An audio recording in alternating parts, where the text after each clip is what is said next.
عزیز طلبہ، السلام علیکم ورحمۃ اللہ وبرکاتہ۔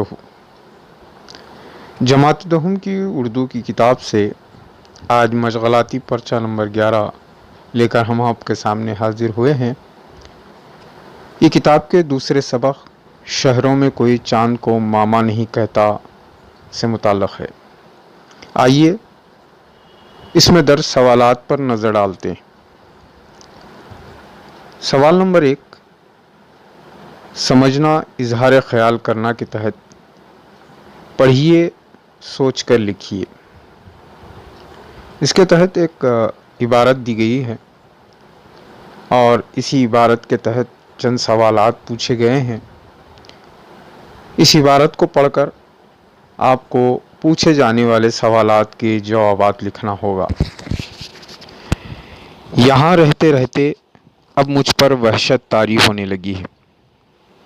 ہر طرف ٹریفک کا شور، بلند و بالا عمارتوں کا جنگل اور ان بلند و بالا عمارتوں کی تعمیر اور دولت کے انبار لگانے کی دھن میں پست ہوتی انسانیت۔ پہلے پہل جب میں اپنے گاؤں سے آیا تھا تو مجبور، معذور اور غربت کے مارے سے سکتے انسانوں کے دکھوں کو دیکھ کر دل تڑپ ہوتا تھا، لیکن اب محسوس ہوتا ہے کہ دھیرے دھیرے میرا دل بھی پتھر ہونے لگا ہے۔ بڑی سے بڑی تکلیف دہ بات کو دیکھ کر بھی سرسری گزر جاتا ہوں۔ کیا کہوں، بس میرا گاؤں، میرے لوگ بہت یاد آتے ہیں۔ یہاں تو یہ حال ہے کہ یہ عجب جہاں ہے، نہ قفس نہ آشیانہ۔ تو پیارے بچوں، اس عبارت کو پڑھنے کے بعد اس کے تحت دیے جانے والے سوالات کو آپ کو حل کرنا ہے۔ نوٹ کے تحت اس عبارت کو پڑھ کر مشق 1 اور 2 کے تحت دیے گئے سوالوں کے جواب لکھیے۔ اس میں سوال نمبر 1 ہے، ذیل کے جملوں میں صحیح جملوں کی شناخت کر کے ان کے آگے صحیح کا نشان لگائیے۔ پیارے بچوں، اگر آپ کو یاد ہوگا، ورک شیٹ نمبر 1 میں بالکل اسی طرح کے سوالات پوچھے گئے تھے۔ اب یہاں ورک شیٹ نمبر 11 میں اسی طریقہ کار کو ملحوظ رکھا گیا ہے۔ ہر سیکشن میں 2 سوالات دیے گئے ہیں، 2 بیانات ہیں، اور آپ سے یہ کہا جا رہا ہے کہ دیے گئے 2 بیانات میں جو صحیح ہے اس کے آگے آپ کو صحیح کا نشان لگانا ہے۔ آئیے دیکھتے ہیں حصہ الف کے تحت کون سے 2 بیانات ہیں۔ گاؤں میں رہتے رہتے اب مجھ پر وحشت طاری ہونے لگی، پہلا بیان ہے، اور دوسرا بیان شہروں میں رہتے رہتے اب مجھ پر وحشت طاری ہونے لگی۔ ان دونوں میں اگر آپ بغور اوپر دیے گئے عبارت کو پڑھیں گے تو جو صحیح ہے اس کے سامنے صحیح کا نشان لگائیے۔ بے میں 2 بیانات ہیں، عمارتیں بلند ہونے سے انسانیت پست ہوگی، یہ پہلا بیان ہے، اور دوسرا بیان دولت کے نشے میں انسانیت پست ہو گئی۔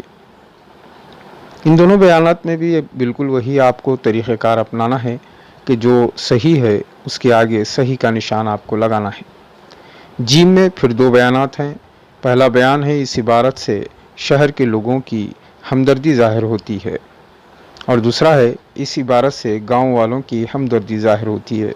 اس میں جو صحیح ہے آپ اس پر درست کا نشان لگائیں گے۔ آئیے آگے بڑھتے ہیں سوال نمبر 2 کی طرف۔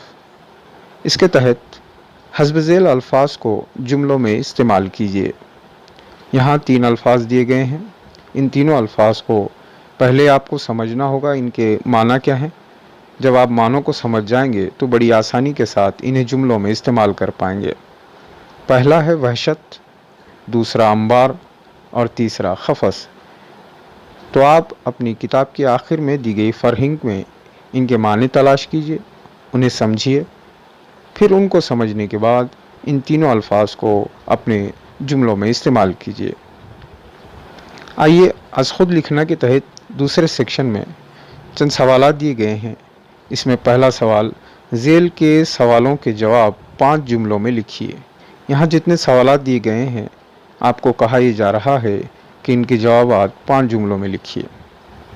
پہلا ہے، شہر کی خصوصیات کیا ہیں؟